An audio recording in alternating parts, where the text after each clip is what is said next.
podcast talking about VSE and everything else. Welcome, my name is Brittney Painter and I am your host. I am here with the famous Clarence Waldrop from IBM. Thank you, Clarence, for joining me. Brittney, the pleasure is mine. Thank you very much. Very honored to be with you today. Thank you. Thank you. Thank you. This is our inaugural episode here, so very first one. So thank you, Clarence, for being my guinea pig. I do appreciate that. You are more than welcome. Only thing I ask is that if you run into Dusty Rivers at Tech Exchange next week, tell him I got one on him. I definitely will. Because he is the podcast king, from what I understand.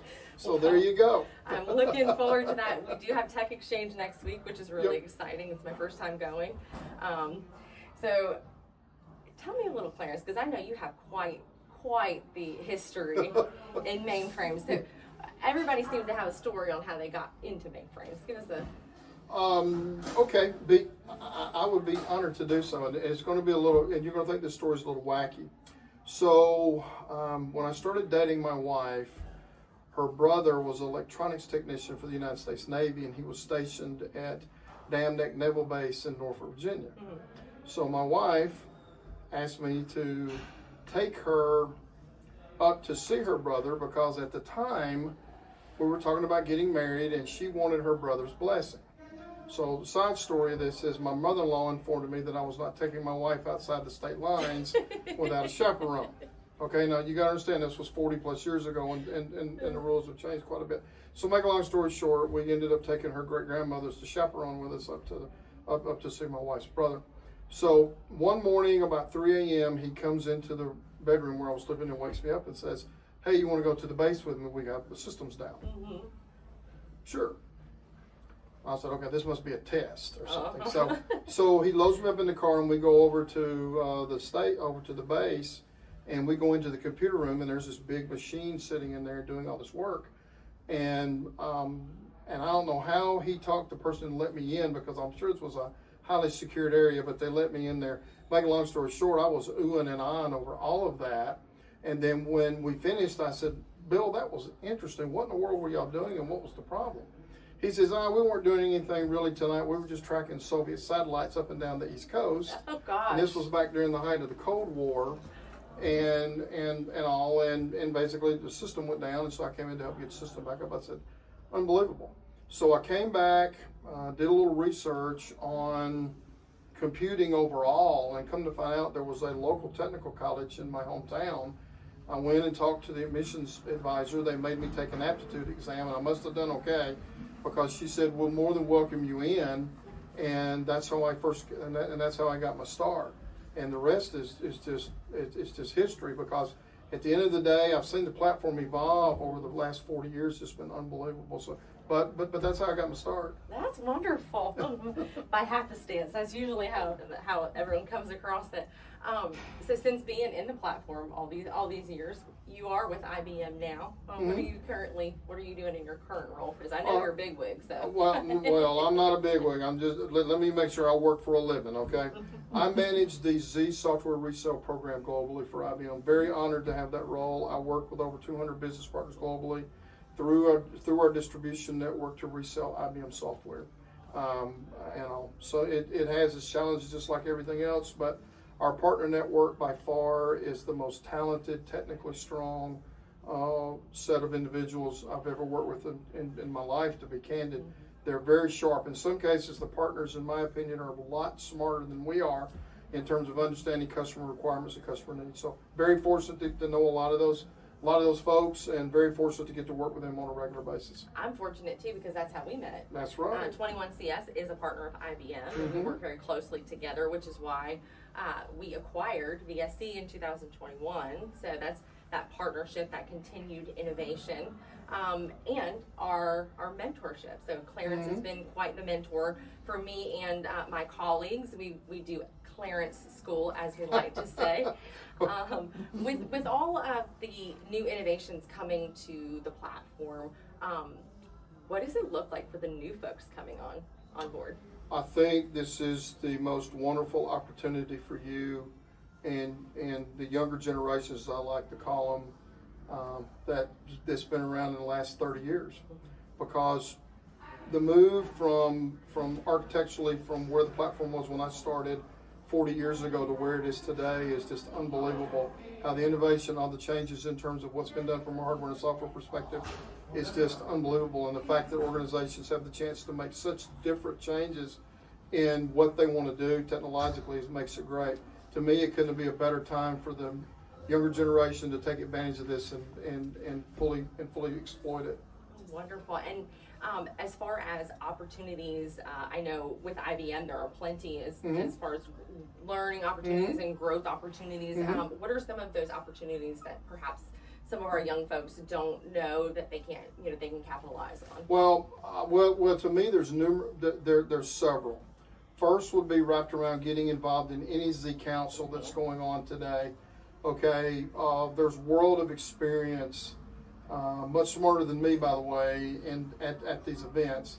Secondly, there's IBM constantly is running mentoring programs in terms of new hire IBM employees that to bring aboard, even from a business partner perspective. The reason why I'm doing what I'm doing with 21CS is because we were able to work it out with my management for me to come and spend time with you and your team, and then we get together once a week and talk about all kind of stuff. Okay, that opportunity presents for anyone that's working within a business partner environment or working with IBM directly to be able to do that. And I will tell you, IBM is constantly investing in younger people, and rightfully so, to make sure that we have everyone, as I say, to pick up the flag and move it forward. When my generation finally decides it's time to hand it off to the next generation to support it.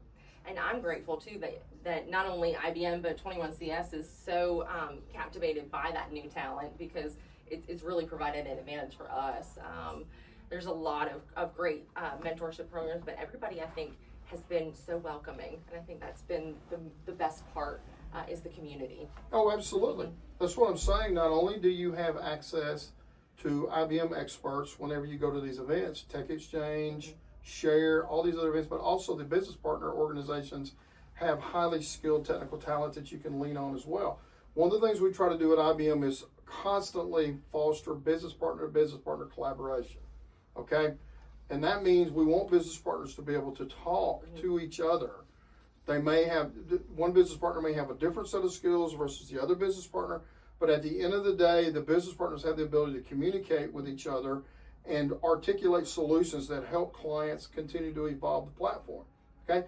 I hate to tell it to everybody, this platform's not going anywhere. I hear all these stories, we're getting off the platform, we're moving to the cloud, we're doing this. Yes. We haven't died. In some cases, that may make sense. But overall, when it gets down to the core applications that drive the business, what I'm seeing is more of a hybrid cloud or a hybrid environment, which is what IBM strategically is fostering these days, which means that's fine. You can definitely have the other applications running in those environments where it needs to be, but Z needs to have a place in that as well, because that's where I hate to say it, that's where the majority of the data resides. But actually, I don't hate to say that because that's the truth.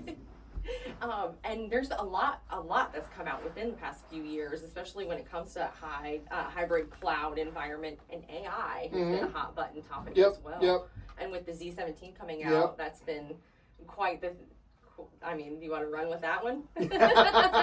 Well, to me, the investments have been made to drive a client's changing technological needs in a hybrid cloud environment. No doubt about that. The other part of it is, as we continue to expand the capabilities of the large language models around what clients are looking for with AI, then absolutely the way the new hardware structures have been put in place absolutely supports that.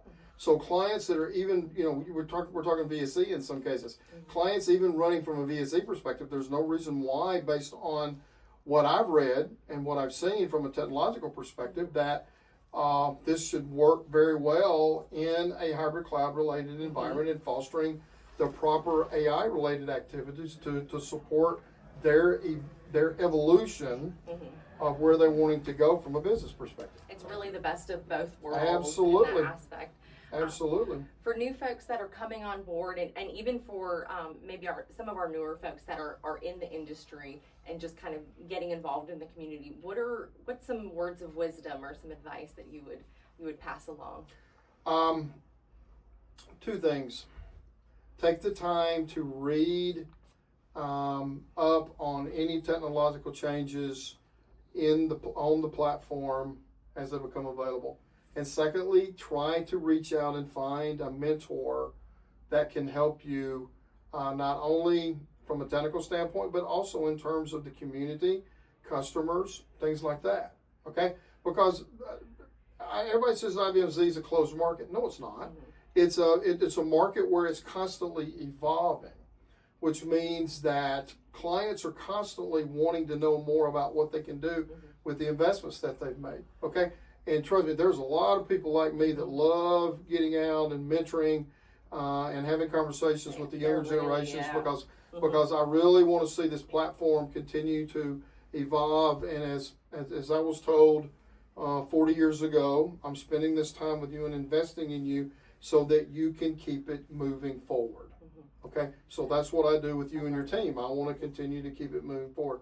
I appreciate the comment about Clarence School. All I'm sharing with you is experiences that I've had over the last 40 years and all the things that I've learned. Because to be candid, I would not be where I'm at today if people had not lifted me up 40 years ago, like I'm trying to do with y'all, and move it forward. And I feel like you have such an extensive history with the platform. I just want to stick a plug in there and soak it all up.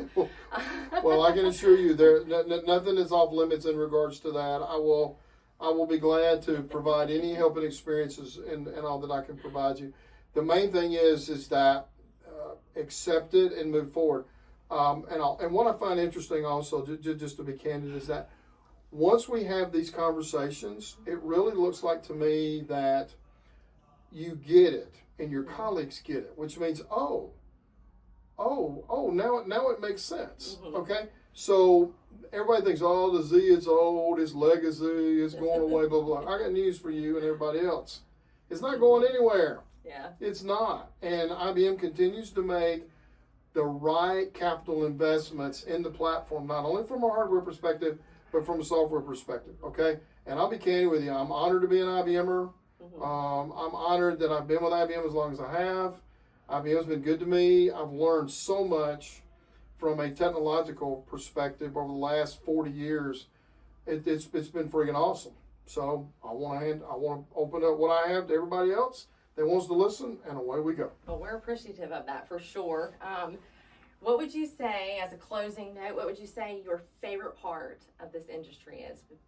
Overall, with mainframes, the community, just in general, what would you say your favorite part? My favorite part is when a client tells us we have done what they ask us to do, and now they are more successful as an organization. Oh, I love that. Yeah. Okay? Because of what we've been able to provide them with the Z platform. Okay? Think about it. We've talked about this before. If you bank, you're interfacing with a Z. Yep. If you're making an airline reservation, you're interfacing with a Z. Yeah, it's like 6 degrees of bacon. You got it. Right. Absolutely right. So again, my position is that to me the client satisfaction is the best thing I get out of it. Now, that's it. Well, that's wonderful. Well, Clarence, thank you so much for coming on. I really appreciate it. You were my guinea pig, and you did a great job. Thank you. Brittney, thank you so much. This was great. All right. Thank you. Thank you. All right. Thank you for joining us on VSEnMe podcast, brought to you by 21CS in Morehead City, North Carolina. Thank you so much. I'm Brittney Painter, and stay tuned for our next episode.